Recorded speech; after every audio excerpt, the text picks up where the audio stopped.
Hello everyone, welcome back. आज हम discuss करेंगे ऑर्गेनाइजेशनल बिहेवियर में nature of organisational behaviour. Students, last lecture में हमने डिस्कस किया था about the components elements of organisation. इसमें हमने बात करी थी 3 से 4 एलिमेंट ऑफ ऑर्गेनाइजेशन बिहेवियर की। होप सो आपको प्रीवियस वीडियो लेक्चर्स पसंद भी आए हों और आपको समझ में भी आ गए हों। मेन चीज़ मैटर क्या करती है कि जो भी लेक्चर आपको डिलीवर किए जा रहे हैं वो आपको कितने अच्छे से समझ में आ रहे हैं। ठीक है, तो मेन मेरा जो पर्पस है वो यही है कि अगर कोई भी टॉपिक आपको समझ में नहीं आया लास्ट वीडियो से रिलेटेड तो आप मुझे बता दीजिए ताकि मैं दोबारा उन टॉपिक्स को अच्छे से एक्सप्लेन करता हुआ आपको समझ में आ जाए। दोबारा से मैं उस चीज़ को एक्सप्लेन करूँगा।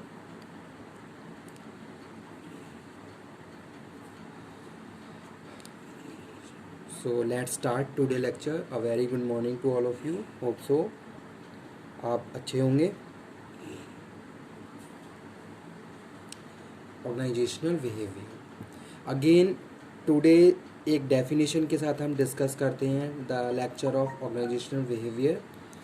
यहाँ पे मैंने एक डेफिनेशन लिखी है जो कह रही है organisational behaviour is study of factors that affect how individual and group act in organization and how organization manage their environment। ठीक है, इन्होंने कहा जो ये डेफिनेशन है, ये डेफिनेशन ये कहती है कि भाई जो ऑर्गेनाइजेशन बिहेवियर है वो स्टडी है किसकी।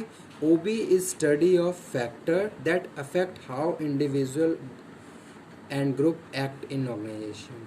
ठीक है, यहाँ पे हम इस किसकी स्टडी कर रहे हैं, हम यहाँ पे इंडिविजुअल की स्टडी कर रहे हैं कि वो किस तरीके से ऑर्गेनाइजेशन में काम करता है, और यहाँ पे हम ग्रुप की स्टडी कर रहे हैं कि भाई एक ग्रुप है और वो ग्रुप किस तरीके से ऑर्गेनाइजेशन में काम कर रहा है। तो स्टूडेंट इन सब चीज़ों की स्टडी हम बात कर रहे हैं किसमें, स्टडी ऑफ ऑर्गेनाइजेशनल बिहेवियर। जो हमारा जो मेन पर्पस है ना यहाँ पे ओबी पढ़ने का, जो मेन पर्पस यही है कि भाई उसमें हम ये स्टडी करते हैं कि भाई एक इंडिविजुअल ऑर्गेनाइजेशन में काम किस तरीके से करता है, किस तरीके से उसका बिहेवियर ऑर्गेनाइजेशन पे को इन्फ्लुएंस करता है। ठीक है, किस तरीके से उसका एटीट्यूड, उसकी पर्सनैलिटी, ठीक है, उसकी जो एक तरीके से जो लर्निंग है, उसका जो मोटिवेशन पावर है, किस तरीके से इन सब चीज़ों का किसी ऑर्गेनाइजेशन पे इफ़ेक्ट पड़ता है। तो ये सारी चीज़ें ही हम बात कर रहे हैं किसमें, under study the OB.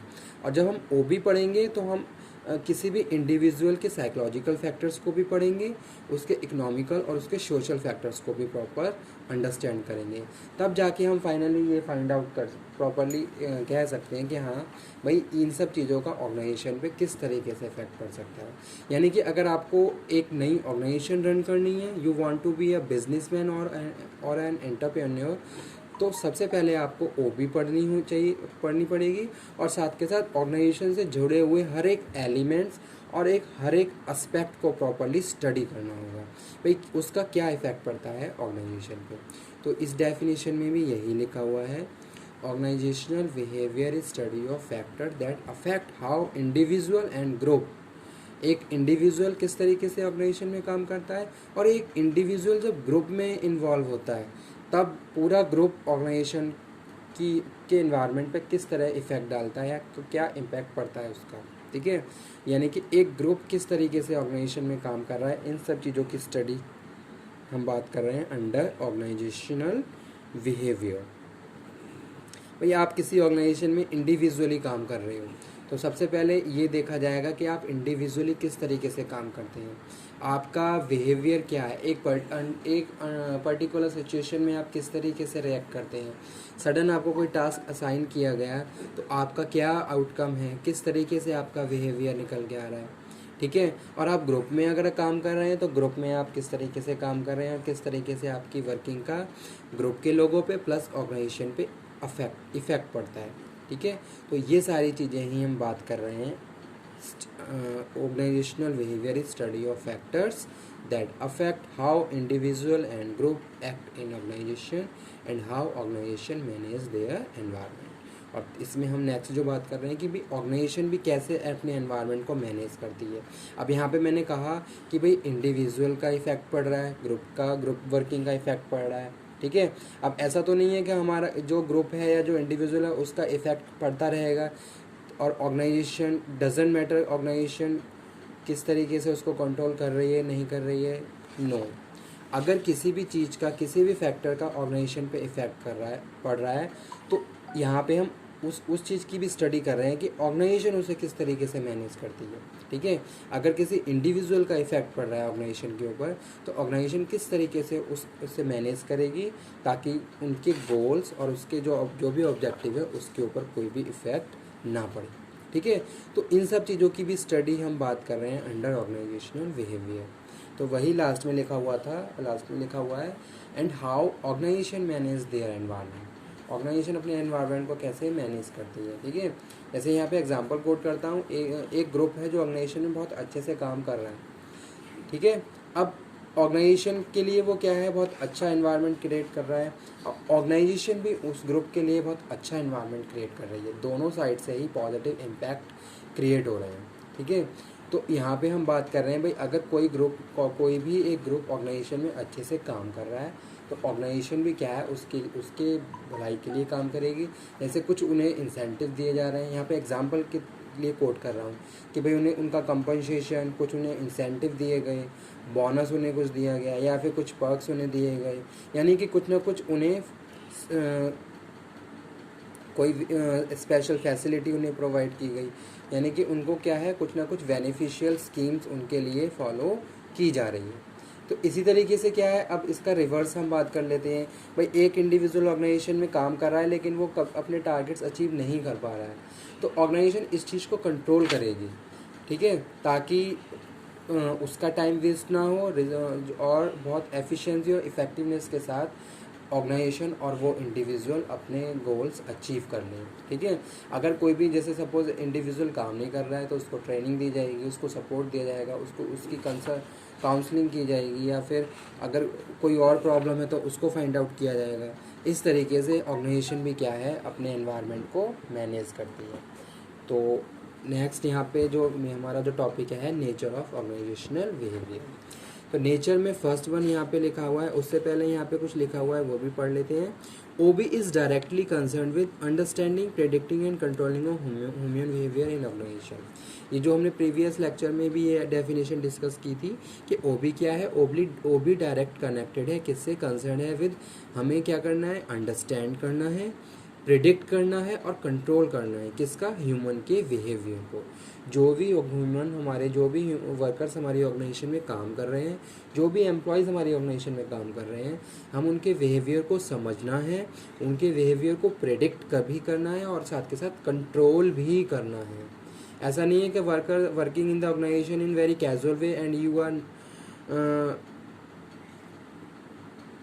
Not able to control him or her, ठीक है। ऐसा नहीं है कि आप उन्हें कंट्रोल नहीं करेंगे, you have to control on right time, on right place also, ठीक है। राइट टाइम पे ही आप उन सब चीज़ों को कंट्रोल करते हुए आगे बढ़ते जाएंगे और अपने गोल्स और ऑब्जेक्टिव को अचीव करते जाएंगे। तो यहाँ पे हम बात कर रहे हैं नेचर की। फर्स्ट लिखा हुआ है इंटीग्रल पार्ट ऑफ मैनेजमेंट। वो भी क्या है, यहाँ पे हम होल मैनेजमेंट की बात नहीं कर रहे हैं, यहाँ पे हम इंटीग्रल पार्ट ऑफ मैनेजमेंट की बात कर रहे हैं, ठीक है। जो मेन मैनेजमेंट है यहाँ पे हमारा किससे रिलेटेड है, ह्यूमन से रिलेटेड है, ऑर्गेनाइजेशन से रिलेटेड है। ये सारे फैक्टर्स यहाँ पे हम प्रॉपरली क्या करेंगे, कंट्रोल करेंगे। ये वहाँ पे क्या है, सारी चीज़ें हम मैनेज करेंगे। तो वो यहाँ पे हम बात कर रहे हैं इंटीग्रल पार्ट ऑफ मैनेजमेंट। तो क्या है, जो ऑर्गेनाइजेशन है, ऑर्गेनाइजेशन बिहेवियर है, इसमें जो हम मेन फोकस कर रहे हैं बिहेवियर की यहाँ पे हम बात कर रहे हैं, किस तरीके से एक इंडिविजुअल और ग्रुप का बिहेवियर ऑर्गेनाइजेशन को इन्फ्लुएंस करता है। तो उससे रिलेटेड सारी चीज़ें प्रॉपरली मैनेज होनी चाहिए। नेक्स्ट यहाँ पे जो लिखा हुआ है नेचर ऑफ ओबी में, फील्ड ऑफ स्टडी। ओबी क्या है, फील्ड ऑफ स्टडी है, यानी कि एक एरिया है जहाँ हम बहुत सारी चीज़ें स्टडी कर सकते हैं। जैसे हम बात करें एक इंडिविजुअल की, एक इंडिविजुअल से रिलेटेड सारे फैक्टर्स, जैसे कि उसके साइकोलॉजिकल फैक्टर्स, उसके सोशल फैक्टर्स, किस तरीके से, क्या उसकी साइकोलॉजी है, उसका एटीट्यूड, उसकी पर्सनैलिटी, उसका परसेप्शन, ये सारी चीज़ें यहाँ पे प्रॉपर फील्ड ऑफ स्टडी है, जहाँ हम प्रॉपरली सारी चीज़ों को स्टडी करके एक इंडिविजुअल के बिहेवियर को अंडरस्टैंड कर सकते हैं, प्रिडिक्ट कर सकते हैं और साथ के साथ कंट्रोल भी कर सकते हैं। ठीक है, तो इसी तरीके से यहाँ पे हम बात कर रहे हैं एक ऑर्गेनाइजेशन की भी, कि भाई ऑर्गेनाइजेशन क्या है, ऑर्गेनाइजेशन का स्ट्रक्चर, टेक्नोलॉजी, टास्क, लोग किस तरीके से इफेक्टेड डालते हैं। ठीक है, तो प्रॉपरली फील्ड ऑफ स्टडी है, हर चीज़ को प्रॉपरली हमें पहले स्टडी करना है, तब जाके फाइनली हम उस पर काम कर सकते हैं। तो इसीलिए यहाँ पे जो सेकंड नेचर ऑफ वो भी लिखा हुआ है, वो ये लिखा हुआ है फील्ड ऑफ स्टडी। नेक्स्ट है इंटरडिसिप्लिनरी अप्रोच। ओ बी क्या है, इंटरडिसिप्लिनरी अप्रोच है, यानी कि जो हम यहाँ पे हम बात कर रहे हैं ह्यूमन बीइंग की बात कर रहे हैं, ह्यूमन बीइंग से रिलेटेड हर कनेक्टेड टर्म्स की बात कर रहे हैं, तो इसीलिए यहाँ पे जो थर्ड वन है इंटरडिसिप्लिनरी अप्रोच है। एनालिसिस ऑफ बिहेवियर, बिहेवियर की एनालिसिस यहाँ पे हम कर रहे हैं कि भाई कब कौन इंडिविजुअल किस सिचुएशन में किस तरीके से रिएक्ट करता है। ठीक है, उसके बिहेवियर को यहाँ पे हम अंडरस्टैंड तो कर ही रहे हैं, साथ के साथ प्रिडिक्ट भी करते हैं फिर।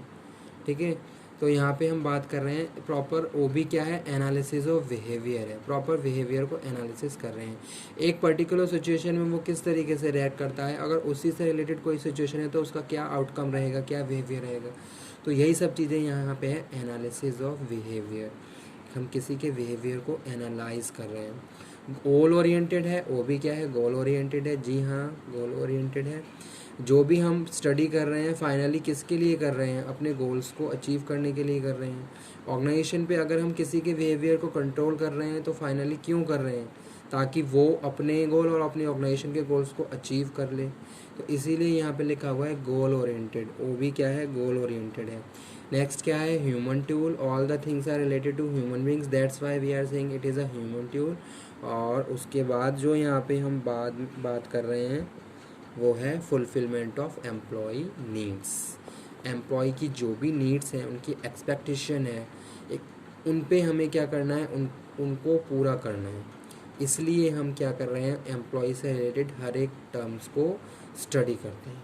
तो वही लास्ट पॉइंट लिखा हुआ है, fulfilment of employ needs, that's why you have to study organisational behaviour. Okay, तो आज का लेक्चर यहीं पे फिनिश करते हुए, ओके, थैंक यू।